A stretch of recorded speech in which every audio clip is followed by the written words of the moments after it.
Los Angeles, March 9, 1997.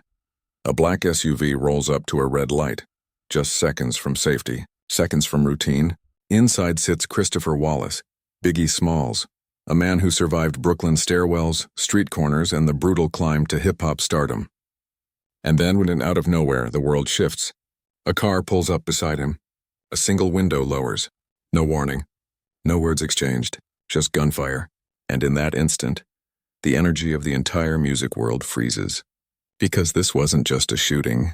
It was the night one of the most influential voices of an entire generation was silenced in the middle of a crowded Los Angeles street. Nearly 3 decades later, and somehow nobody has ever been officially charged. The question is simple. Who killed Biggie? Before the headlines, before the platinum records, before the industry turned him into a legend. Christopher Wallace was just a kid growing up on the corner of St. James Place in Brooklyn, born to a single mother. He wasn't raised with luxury or connections. His early life was concrete staircases, school hallways, and a neighborhood that introduced him to reality faster than most kids should ever experience it.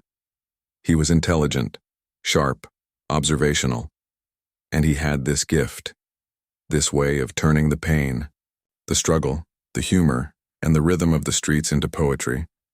But talent alone isn't enough in New York, especially in the late 80s. Money was scarce. The streets offered a faster income than any part-time job ever could. And like so many kids in Brooklyn then, hustling became survival. But even while he was doing that, Biggie was carving something different. He'd freestyle on stoops, on corners, at block parties, and people stopped to listen. Because he didn't rap like he was pretending to be tough. He rapped like he'd actually been there. That authenticity, that raw storytelling, is what caught the attention of a young Sean Puff Daddy Combs. And just like that, the kid who once stared out of bedroom windows imagining a different future, became a global voice with a microphone powerful enough to shake the industry. From Brooklyn stairways to Billboard charts, Biggie's rise wasn't luck. It was the world finally realizing what he already knew. His voice was too big to stay in one neighborhood. March 9, 1997 wasn't supposed to be dangerous. It wasn't a back alley deal or some tense meeting with enemies. It was a party, a celebration hosted by Vibe magazine at the Petersen Automotive Museum, in the middle of Los Angeles, filled with celebrities, producers, executives, bodyguards, stylists. A night that felt more like a red carpet moment than a threat. Inside, Biggie was relaxed, laughing, talking, taking photos. He was no longer the underground kid from the stoops. He was a recognized, respected artist standing in a room of industry power. Security was everywhere. LAPD was outside. Cars lined the street. Nobody in that room was thinking about bullets. But there was tension in the air that didn't fully disappear. This was still the shadow period after Tupac's murder just 6 months earlier. The East Coast versus West Coast rivalry wasn't dead. It had just gone quiet on the surface. And as the clock approached midnight, Biggie decided to leave. He stepped out into cool Los Angeles air with his entourage, got into the SUV, and pulled away from the museum, unaware that somewhere in the night, someone was waiting. The convoy wasn't speeding. They weren't running from anything. They were just heading back toward the hotel. Slow, controlled, almost casual. At 12:45 a.m., Biggie's SUV approached the intersection of Wilshire Boulevard and South Fairfax Avenue, a normal red light. Nothing unusual. Other cars idled alongside them. Music from nearby cars hummed in the background. Laughter, normal city noise, and then a dark-colored Chevy Impala pulled up to the passenger side, smooth, like it belonged there, like it had the right to be in that exact spot at that exact second. The window rolled down, not fast, not frantic, almost calm. Witnesses say the shooter never yelled, never threatened, never gave any clue before the moment the gun appeared. A 9mm, raised, controlled, deliberate. 4 shots, not sprayed, placed, into the passenger side door, into Biggie. And then, as if this was a scene already rehearsed, the Impala rolled forward, made a clean right turn, and vanished into Los Angeles, disappearing into the darkness like it had simply dissolved into the city.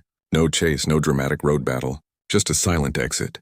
Inside Biggie's SUV, panic erupted.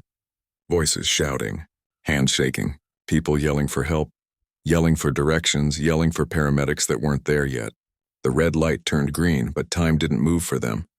Because in that short burst of gunfire, maybe 3 seconds total, the world had just watched one of the greatest storytellers in modern music be silenced at a traffic light.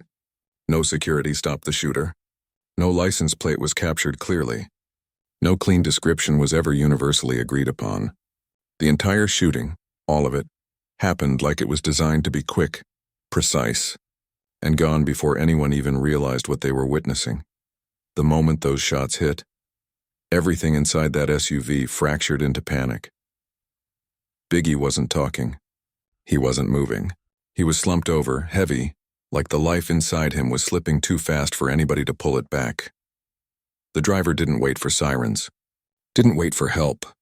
He slammed the gas and raced toward Cedars-Sinai Medical Center, tires screeching through, Los Angeles streets and running red lights, honking and screaming for space, because every second felt like it could decide if Biggie lived or died.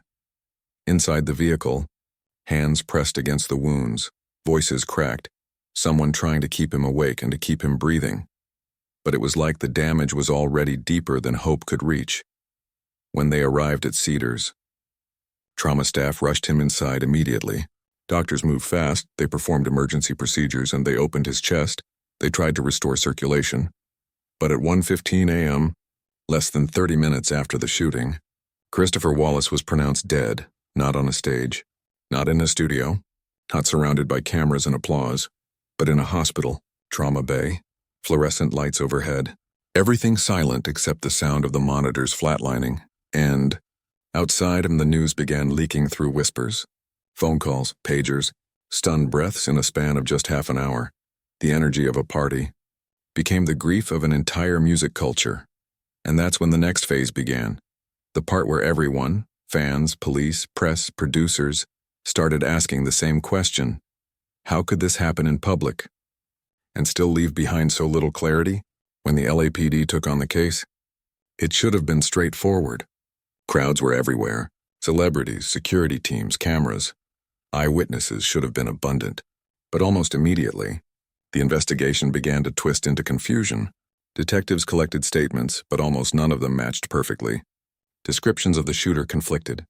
The car details differed. People pointed in different directions, like they were each seeing a different version of the same crime. And then the theories started to surface rapidly. Some investigators believed this was retaliation for Tupac, a revenge killing carried out by people with West Coast ties. Others insisted this wasn't street beef and this was orchestrated, that someone planned this with precision, resources, and timing. There were whispers about rogue police involvement. There were whispers about gang connections. There were whispers that Biggie had been targeted the moment he touched down in Los Angeles, and that someone knew his route, his timing, his security setup, before the night even began. But as the smoke cleared, the one undeniable fact stood out. The LAPD, even with all their manpower, could not produce a clean, agreed-upon suspect. No one was arrested. No one was charged. Instead, the case slowly shifted into something darker, because it no longer felt like the police were trying to find a suspect. It felt like they were trying to manage a story. From the moment the news hit, the public instinctively linked it to one thing, East versus West, because to the outside world, this wasn't just a murder. It looked like the final chapter of a war that had been written in headlines, diss tracks, and media hype. Death Row Records on one side, Bad Boy Records on the other, two coasts, two movements, two empires. And 6 months earlier, Tupac Shakur, the face of West Coast power, had been gunned down in Las Vegas. His murder was still unsolved, still raw, still burning. So when Biggie, the face of the East, was killed, people didn't see coincidence. They saw retaliation. Rumors began instantly that certain blood-affiliated enforcers, men with connections to death row, had been recruited to handle the hit. That the shooter wasn't acting alone. That this was part of a chain. A message. A ritual response. But here's the problem. Almost every one of those theories came from the outside, not from proven evidence inside the LAPD files. And yet, the energy, the timing, the history, made the idea impossible to ignore. Even if the war was mostly created by magazines, radio shows, and marketing hype, the street-level alliances beneath the music were real. So the shadow remained. Was Biggie murdered because of an industry rivalry? Or because the feud had become something much bigger and darker than music? A conflict where the final decisions weren't made in recording studios, but in rooms nobody ever got to see. As months passed, official progress stalled. But off the record, there were whispers, and they came from the kind of places that don't speak unless something real is. Underneath it, an undercover LAPD informant and someone who had direct proximity to certain street affiliates allegedly told detectives that the hit on Biggie wasn't random at all. He claimed it was paid for, organized, greenlit, not by a rapper, not by a rival artist, but by people who operated behind the curtain, the kind of individuals who only show up in investigations when detectives start asking questions they shouldn't. He said this wasn't impulse. This was structure. And here's where the story gets uncomfortable. Years later, when retired detectives began speaking out in interviews and books, they quietly admitted something the public always suspected. They believed they were close. They believed someone inside the force knew exactly who the shooter was. They believed certain leads were intentionally slowed, redirected, or shut down.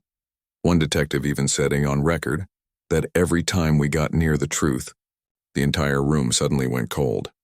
Not because they hit a dead end, but because they hit something someone didn't want opened.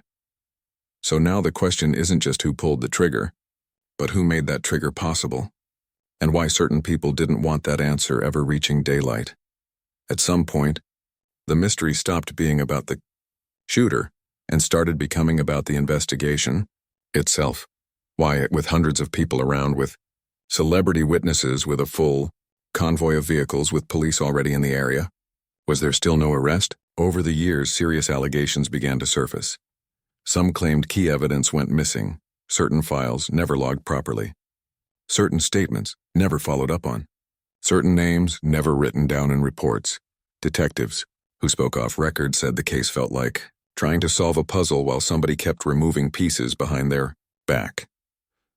There were also accusations that some LAPD officers had questionable relationships with gang members, tied to the music world, especially around the time of the death row era, and every time investigators pushed toward that direction, doors closed, permission vanished. Budgets were cut. The energy to pursue the truth evaporated. So instead of an arrest, the case slowly drowned in silence. Not because there were no suspects, but because getting to the suspect meant opening a door that could expose the police, the music business, and the city, all at once. And the deeper you look, the more this stops feeling like a simple murder investigation, and starts feeling like someone built a wall around a truth they didn't want exposed. Today, almost 3 decades later, the case lives more in theories than in police paperwork. Everyone has their version. Some fans swear this was a direct revenge for Tupac hit, a street retaliation that spilled over from Vegas into Los Angeles. Others believe this was orchestrated, financed, and executed by professionals who knew exactly what they were doing, and knew exactly how to exit without leaving fingerprints. There are also people who insist corrupt individuals within law enforcement were involved, and not the department itself, but rogue actors who blurred the lines between badge and street. And then there's the theory that Biggie's death wasn't about rap at all, but about money, insurance, contracts, control. Because when a cultural icon dies and their value doesn't vanish, it multiplies. So when people talk about who killed Biggie, they don't just point at one man with a gun, they point at a system that benefited from silence, a system that treated this case like a closed door, and a system that kept the truth just out of reach. In the end, the theories didn't fade with time, they only got louder. Because the world cannot accept that Biggie Smalls, and one of the most influential voices of a generation, was murdered in public. And nobody officially paid for it. So here we are, 27 years later, a shooting that happened at a red light, in the middle of Los Angeles, surrounded by witnesses, security, power, and attention, and somehow, officially, nobody was ever held responsible, not one person. Biggie's legacy became immortal, but his justice never arrived. And maybe that's the part that hurts the most, because this wasn't a case hidden in a dark road in the middle of nowhere. This wasn't a crime with no eyes on it. This wasn't some mystery that vanished into the woods. This was a moment recorded in the memory of a city, and yet the truth has stayed locked behind silence, fear, and politics. So what does that tell us? Was the truth buried to protect careers, to protect reputations, to protect institutions, or has someone always known exactly who pulled that trigger and simply ensured the world would never get to see their name? The question that still hangs in the air is simple. How can one of the most public murders in modern music history stay unsolved, unless someone wanted it that way? If you've made it this far, thank you for watching. Now I want to hear from you. Who do you believe was behind the murder of Christopher Wallace? Was this street retaliation, industry conspiracy, or something buried much deeper? Drop your theory in the comments, because this story isn't over.